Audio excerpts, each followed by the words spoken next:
Today's lesson 3.5, combining like terms. We're going to be in your notes packet on pages 10 and 11 today. I'm going to start off with a couple of vocab words that go along with combining like terms. So the term is each part of an algebraic expression that is separated by an addition or a subtraction sign. And the line is a lot longer here because you can write out those words or just put the symbols.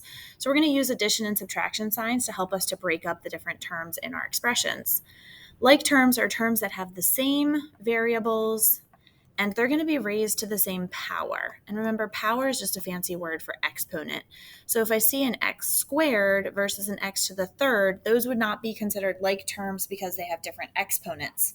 If I have, for example, 4x and 3x, those would be considered like terms because even though this number that's attached to them is called the coefficient is different, they do have the same variable that's raised to the same power, which is just the first power in this case. A constant is a term without a variable. So if we see at the end of our expression like a +2 or a +3 or a -5, that would be considered a constant. So looking at these down here, we're going to figure out, are they terms or like terms? So number one, I have 4x and 4. This one has an x and this one does not. So because of that, this is a constant and this is just going to be a term. So these are just terms together. They're not like terms. Take a look at number two. We have 4x and 3x. They both have coefficients with them, but they both have x to the first. Would you consider this a term or a like term? These are in fact like terms then. 3 and 5. These are both constants, so because they're both constants, we're going to call them like terms. In number 4, I have 3x squared and x. This would be x to the first power. So tell me, are these terms or like terms? Because of the exponents being different on them, these are just considered terms. In number 5, we have x and y. They're two different variables, and if you remember, like terms have to have the same variables, so these would just be considered terms. In number 6, we have 3y squared and y squared. Since these both have y to the second power, these are considered like terms. There's a little note that's down here. Often a variable does not have a number in front of it. So when there's no number out front, there's an understood 1. And we also, if we don't see a number in the exponent spot, we just understand that it is to the first power as well. So b technically means 1b to the first power. Negative a really means negative 1a to the first power. So we're going to have to keep that in mind as we move forward. So when we have terms versus like terms, any like terms that we have in our expression, we're able to actually combine together. So in example number 1 here, I'm going to ask you to draw a box around the expression, 5m plus 9m plus m. We're going to split it. And remember, the plus and the minus signs signal to us that we have a new term. So I have 5m split. The plus goes with the 9m because it's telling me that this is a positive 9m. Split, positive m. So what I can do here is I can combine these things together.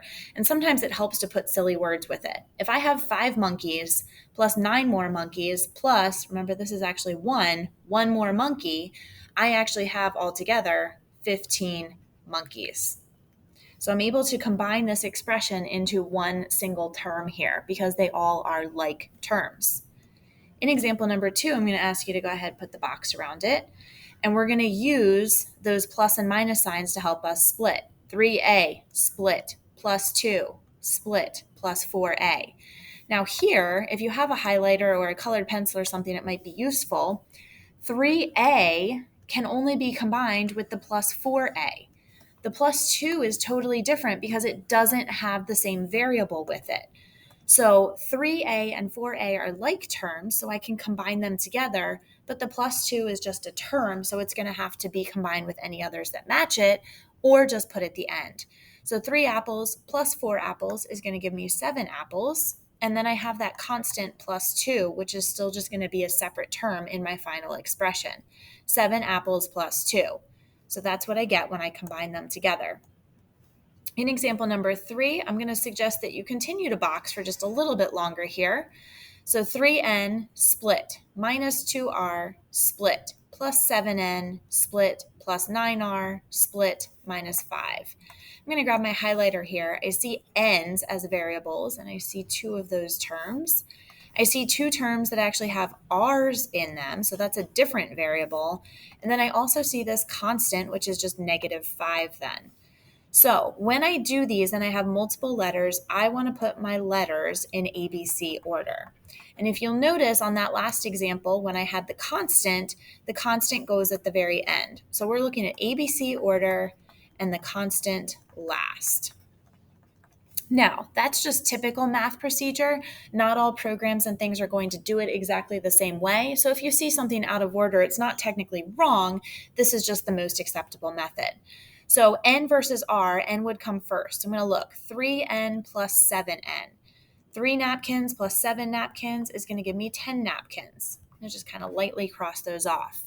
Negative 2R plus 9R. So this is where your integer rules come in. A negative 2 and a positive 9 is going to give me a positive 7R. And we're going to need that plus in front just because we're signaling that we have a new term. So the R's are taken care of, and then I also have the minus 5 at the end. So this whole entire expression combines down into 10N plus 7R minus 5. In example 4, go ahead, box it up. Negative 4x split negative 10x. So if you notice, these both had x to the first power, so they are like terms. I'm going to combine them. So combining, you're adding everything together. A negative 4 and a negative 10 is going to give me a negative 14x. Take a look at example number 5. I'm going to have you box this, split this, and then put all the x's together and then put the constants together. So in boxing it, 4 split, negative 3x split, plus 6x split, minus 9 split, plus 10x. My like terms are going to be the negative 3x, the positive 6, the positive 10x, and then I also have the 4 and the negative 9, which are just constants, so they'll go together. A negative 3x plus a 6x is going to give me 3x, and then plus 10 more x is going to give me 13x. For my constants, I have a 4 and a negative 9, so that's going to give me a negative 5. Take a look at example number 6. Notice we now have parentheses. These parentheses are just here to kind of keep things together. We are going to combine like terms, but before we can do that, this 2 is bumped up to parentheses. So that signals to me that we're going to be doing distributive property. And when I distribute, I'm going to be very careful because I'm going to include the sign that's in front of the number, and I'm going to distribute it this way. So I am going to have to include plus signs as to represent positives here. So if I have positive 2 times b, that'll be a positive 2b. Positive 2 times a negative 3q would give me negative 6q. And out front here, I'm just going to bring down the 5b plus 8q. Since I'm trying to combine my like terms here, I'm going to take those out of parentheses so that I can actually combine things. Looking for like terms, I see 5b and I see plus 2b. And I also see a positive 8q, which is different, and a negative 6q, which those will go together. Alphabetically, b will come first, so 5b plus 2b is 7b. Positive 8q and a negative 6q is still going to give me a positive 2q. In example 7, we're distributing this 3 that's here, but be careful, it's a negative 3 that I'm actually distributing. So negative 3 times c is negative 3c.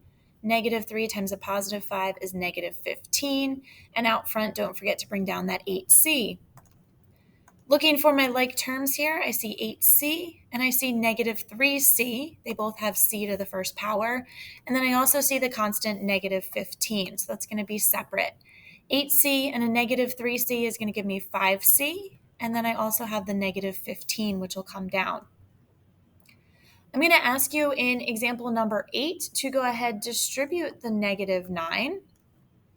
Go ahead, distribute the positive 6, and then try to combine those like terms together. So distributing my negative 9, I'm going to get negative 54m plus 27. Distributing my positive 6, I'm going to get positive 6 plus 24m. So now combining my like terms together, I have negative 54m and positive 24m. And then for my constants, I have a positive 27 and a positive 6. So I'm going to combine my m's together. Negative 54 and a positive 24 is going to give me negative 30m. A positive 27 and a positive 26 would give, or a positive 6, would give me a positive 33. Take a minute in example number 9, distribute the two different numbers, and then combine your like terms. So distributing my 5, I'm going to get negative 10n plus 20.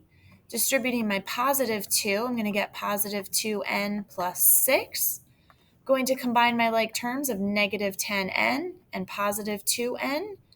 And then I also have constants, positive 20 and positive 6, that I'm going to put together. My net n's, negative 10 and a positive 2 is a negative 8n. Positive 20 and a positive 6 is positive 26 then. And that wraps up your lesson for combining like terms.